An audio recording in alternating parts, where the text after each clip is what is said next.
మీలో ఎంతమందికి బజ్జీల కర్రీ అంటే ఇష్టమో నాకైతే కామెంట్ చేయండి. మొన్న చుక్కకూరతోటి బజ్జీలైతే చేసుకున్నాను కదండీ! ఆ రోజు కొన్ని బజ్జీలైతే కర్రీ కోసం పక్కనైతే పెట్టుకున్నానండి. నాకైతే ఈ బజ్జీ కర్రీ అయితే చాలా ఇష్టమండి. చాలా టేస్టీగా ఉంటది. సింపుల్‌గా ఈరోజు ఎలా ప్రిపేర్ చేసుకోవాలో చూపిస్తానండి.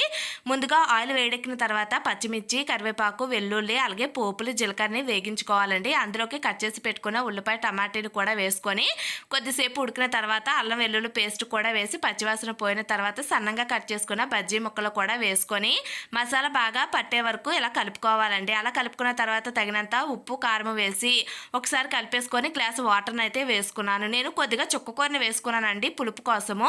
మీరు కావాలంటే వేసుకోండి, లేకపోతే లేదు. అలాగే ఉంటే కొద్దిగా కొత్తిమీర కూడా వేసుకొని ఒక్క నిమిషం పాటు ఉడికించుకుంటే చాలండి. చాలా త్వరగా ఈ కర్రీ అయితే ప్రిపేర్ అయిపోతుంది. వేడి వేడి అన్నంలో తింటే ఉంటుందండి. చాలా టేస్టీగా ఉంటుంది. ఒకసారి ట్రై చేయండి. నచ్చితే మాత్రం ఛానల్ అయితే సబ్స్క్రైబ్ చేసుకొని సపోర్ట్ చేయండి ప్లీజ్.